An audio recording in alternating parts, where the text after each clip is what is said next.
So magandang hapon mga kalugit, no? So pasensya na, ngayon lang ako naka video ulit kasi busy masyado. So ngayon ito na yung ano natin, yung papaya natin, oh, red lady. Yan, nakita nyo mga kalugit, binungkal ko yung lupa kasi mas maganda yung nakabungkal yung lupa para yung tanim natin makaginhawa naman, makahinga, no, makahinga ginhawa. So ito, binungkal natin yung lahat ng ano niya sa gilid niya. Nilagyan natin ng ano mga kalugit, yung depensa sa ano niya, sa sanga niya, kasi medyo ano, lumuyuko yung sanga ng durian. Ito na yung mga durian natin mga kalugit, no? So natanim na natin lahat, yung sabi ko sa inyo, napunuin natin ng durian. So ngayon napuno na talaga. Yan, may durian na yan lahat. So yan, no? Yan, tingnan nyo mga kalugit, napakaganda ng ating seedling na durian.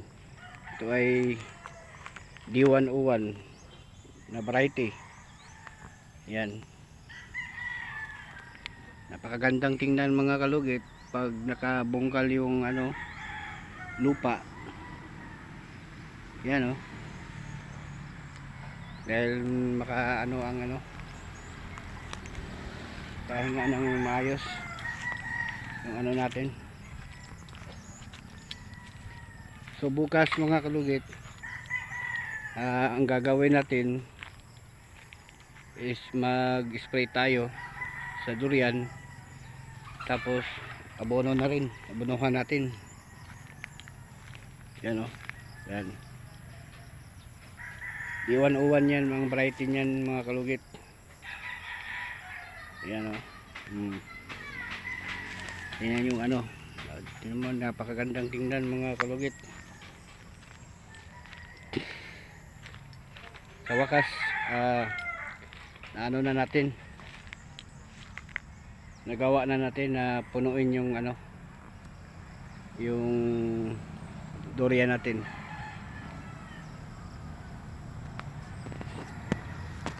So kailangan lang tiyaga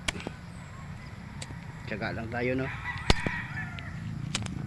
Huwag tayo mawala ng ano, pag-asa. Sipag lang talaga mga kalugit, dahil balang araw may kapalit din ang kasipagan natin.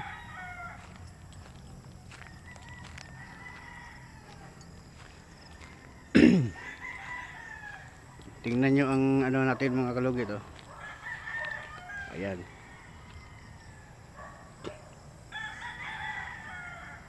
pasensya na sa ano mga kalugit, medyo madilim-dilim na, hapon na kasi. So yan, nadiligan na lahat. So thank you Lord. Ito naman ay puyat mga kalugit, variety nito ay puyat. Ayan, oh, ganda tingnan, oh. Maganda tingnan mga kalugit pag nabungkal yung lupa. Oh. Yan. So bukas mga kalugit, may mag-harvest ng durian natin. Bukas ng umaga ito, may mag-harvest dito bukas para makabenta tayo ng konti.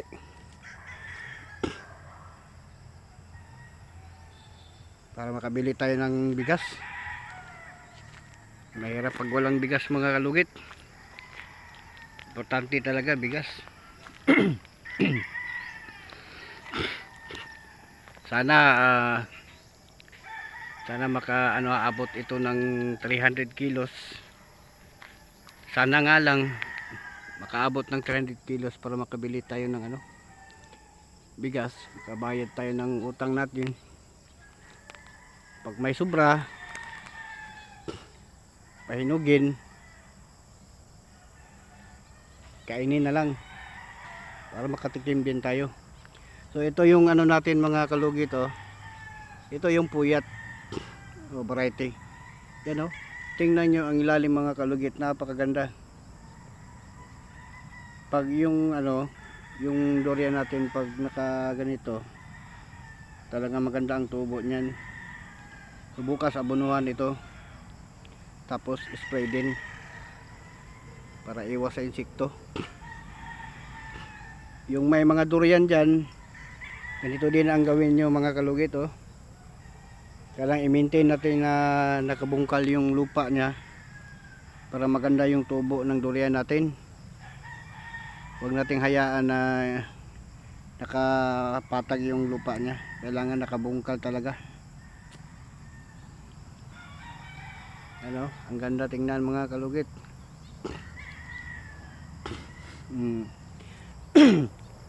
Sa wakas na puno na natin ng durian. Nasa lang ito lahat, siguro mga nasa lang tansa ko nito. Nung una nagtanim ako ng 10 seedling ng durian, dinagdagan ko ng 10 na naman, 20 lahat.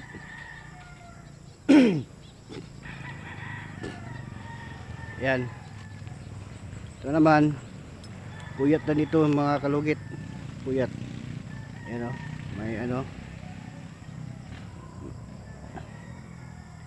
hindi pala, ito, D101, kasi may marking ako, nilagyan ko ng marking para malaman ko kung ano yung variety na tinanim ko. Yan, tingnan nyo. Nakabungkal lahat yan. Bukas abunuhan na natin to bukas, tsaka isprehan. Yan, napakaganda mga kalugit. Yan,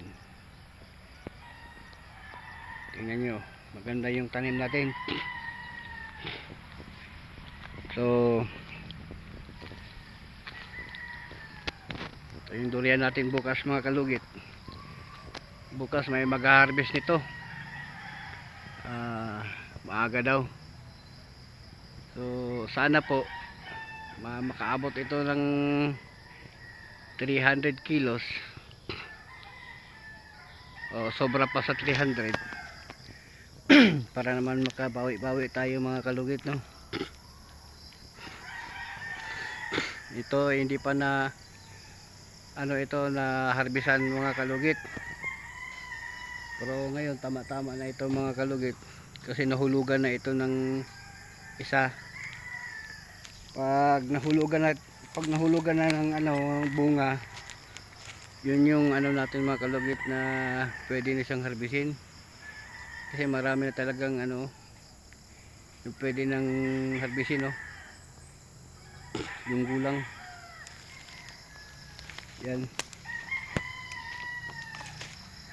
So ngayon, ang oras ngayon mga kalugit, alas 5:30 na. So padilim na. Yan, dami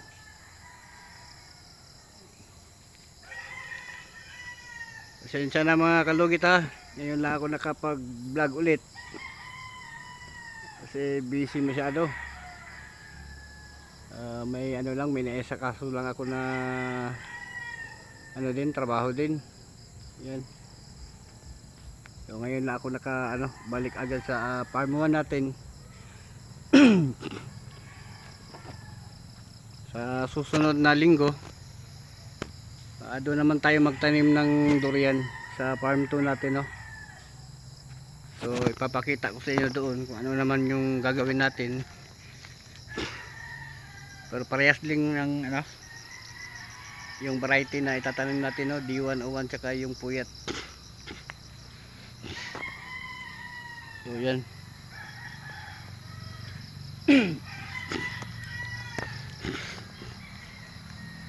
Yan, oh. Medyo madilim na mga kalugit. Yan. So isang ikot na lang tayo. Yan. Ito yung ano natin, na area natin sa farm 1. So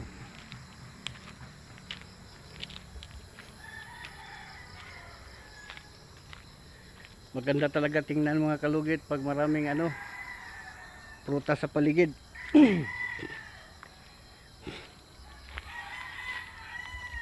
Tiyaga lang, sipag lang at tiyaga mga kalugit. Pag may sipag, may nilaga tayo. Sipag at tiyaga lang. Pag may tiyaga, may nilaga. Yan, oh.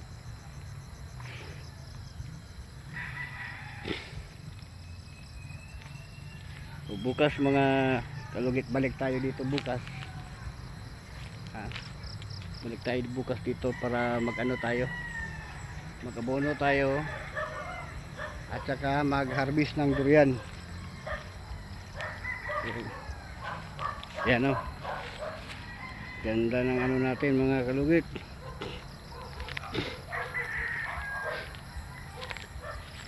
So balik na tayo. Bukas mga kalugit, tuturo ko sa inyo kung ano yung gagamitin natin na ano, gagamitin natin na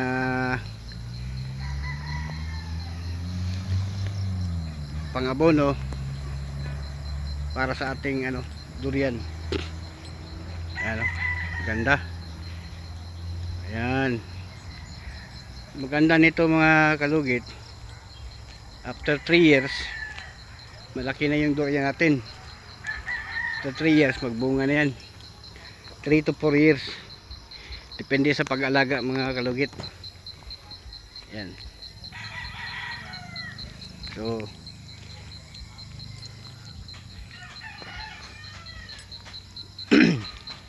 so yun lang mga kalugit, no.